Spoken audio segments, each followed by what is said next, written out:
How do two people walk into the same exact Safeway, buy the same carton of eggs on the same day, and pay two completely different prices? No coupon, no sale, nothing on the shelf that would explain it. Here's how. One store sold the same carton of eggs at 5 different prices in a single day. $3.99, $4.28, $4.59, $4.69, and $4.79. At that point, I gotta speak directly to the chicken because somebody's lying.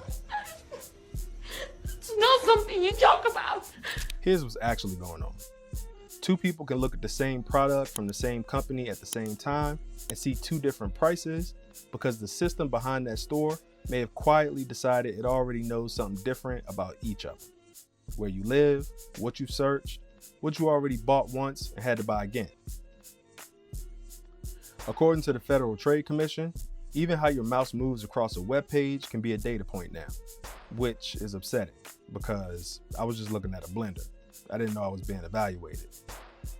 But for most of retail history, a company had one question: how much will people pay for this? Now, there's a more profitable one. How much will you pay? You, specifically.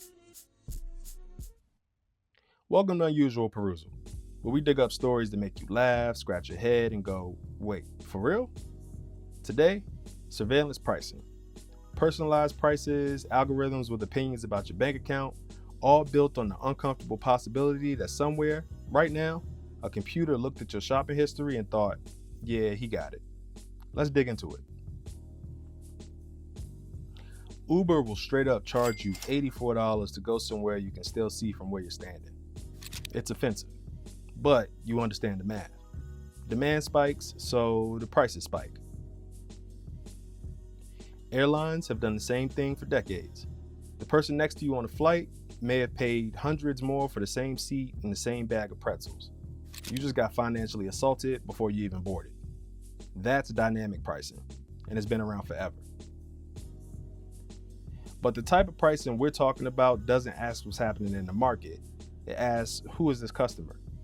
That's where this stops being about the market and starts being about you. Regulators now have a name for this: surveillance pricing. It's the idea that information about consumers can help shape the prices, promotions, and products that they see. Think about what a digital business can already collect: your location, shopping history, your browsing patterns. Enough of that together, and a customer stops looking like a stranger and starts looking predictable. A 2025 FTC study found some companies track behavior as specific as how your mouse moves on a web page and what you leave sitting in your cart. Your abandoned shopping cart isn't abandoned. Somebody just has custody now. And to be fair, sometimes this works in your favor. A coupon, free shipping, because the system decided that you're price sensitive. But flip that. What if it decides you're buying anyway? Suddenly, that discount stops making sense for the company. Here's the FTC's own example. A new parent shopping for a baby thermometer gets shown the pricier ones first because their browsing pattern suggests urgency. The thermometer didn't change, the customer did. The only difference now is your browser history can walk into the store 5 minutes before you do. And that brings us to groceries, because in 2025, 2 research groups did something almost embarrassingly simple. They compared screens.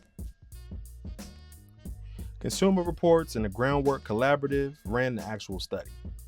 Over 400 shoppers, 4 cities, comparing what each person was shown on Instacart at the same exact time.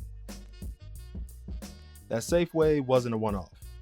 Nearly 3/4 of the grocery items they checked showed up at more than one price, some off by as much as 23%.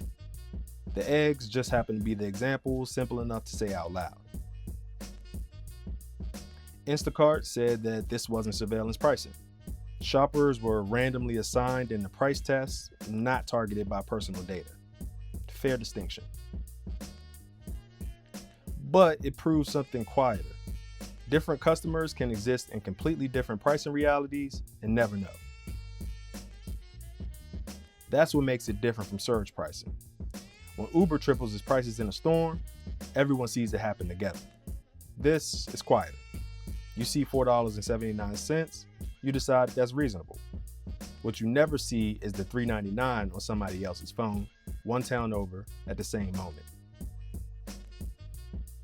And that's because the internet didn't just hand companies more information, it separated us first. Your screen, your account, your own private storefront.